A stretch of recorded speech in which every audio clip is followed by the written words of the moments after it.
Hello everyone, నెయ్యి చేయడం చాలా కష్టం అనుకుంటాం కదండి. బట్ నేను చూపించినట్టయితే ఒకసారి నెయ్యి ప్రిపేర్ చేయండి. మనకి ఎక్కడ వేస్ట్ ఎక్కువ పోకుండా చాలా ఈజీగా నెయ్యి వస్తుంది. కొంచెం ఎక్కువ క్వాంటిటీలో కూడా వస్తుంది. ఇలా చేసుకుంటే పిప్ అనేది తక్కువ వస్తుందండి.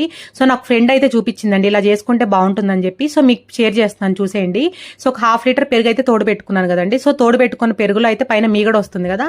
సో మీగడ అనేది ఒక బౌల్లోకి అయితే కలెక్ట్ చేసుకోండి. ఒక 10 days కి 15 days కి కలెక్ట్ చేసుకుంటే మనకి ఒక బౌల్ అనేది నిండిపోతుంది. సో అలా నిండిపోయిన తర్వాత అయితే నెయ్యి ప్రిపేర్ చేసుకోండి.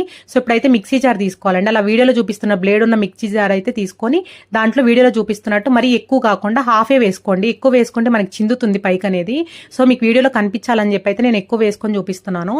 సో దాంట్లోనే బాగా చల్లగా ఉన్న నీళ్ళు అయితే పోసుకోవాలండి. బాగా చల్లగా ఉండాలి. నీళ్లు పోసేసుకొని ఇప్పుడైతే మిక్సీ పట్టేసుకోవడమే. మరి హైలో కాకుండా బ్యాక్ కి పల్స్ ఉంది కదండి, అలా పియో ఉంటుంది కదా, బ్యాక్ సైడ్ అయితే తిప్పుకోవాలండి. మన పచ్చలు తిప్పుతాం కదా కొంచెం కచ్చా పచ్చగా, అలా అయితే ఒక 2-3 పల్సులకి అయితే మనకు కరెక్ట్గా అయితే మీగడ పడిపోతుందండి.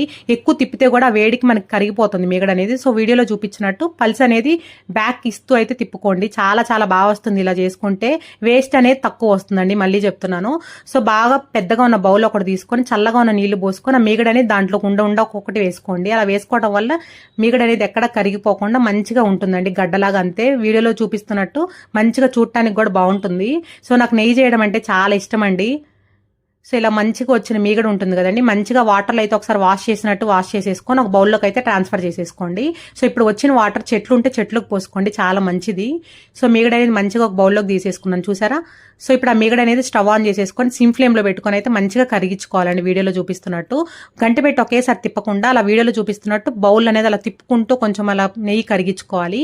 కొంచెం లాస్ట్కి కొంచెం దగ్గర పడిన తర్వాత ఒకటి మనం స్టిక్ అనేది తీసుకొని వీడియోలో చూపిస్తున్నట్టు నాన్ స్టిక్ అయితే కొంచెం చెక్కది పెట్టుకోండి.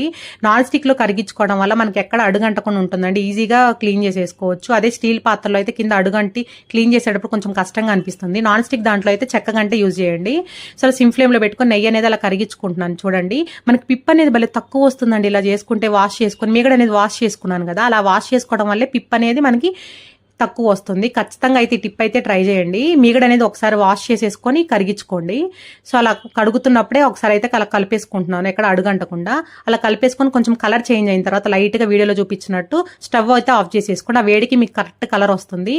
సో అలా కొంచెం కూల్ అయిపోయిన తర్వాత ఒక బౌల్లోకి అయితే వడగట్టేసుకోండి. వీడియోలో చూపిస్తున్నట్టు చూసారా అండి పిప్ అనేది ఎంత తక్కువ వచ్చిందో, గీ అనేది ఎంత ఎక్కువ వచ్చిందో. ఇలా చేసుకుంటే ఖచ్చితంగా అయితే పిప్ అనేది తక్కువ వస్తుందని చాలా బాగుంటుందండి టేస్ట్ అనేది. సిమ్ ఫ్లేమ్ లో పెట్టుకొని కరిగించుకోండి ఎప్పుడైనా నెయ్యి అనేది, అప్పుడు మంచిగా కమ్మటి స్మెల్ ఉంటుంది. మీకు కనుక ఎక్కువ రోజులు స్టోర్ ఉండాలనుకుంటే కొంచెం కరివేపాకు వేసుకోండి లాస్ట్ లో, మీకు అప్పుడు స్మెల్ రాకుండా ఉంటుందండి నెయ్యి అనేది. సో మా ఇంట్లో రోజు మేము నెయ్యి తింటాం కాబట్టి త్వరగానే అయిపోతుంది. Thank you so much for watching అండి. వీడియో నచ్చినట్టయితే లైక్ చేయడం మాత్రం మర్చిపోకండి.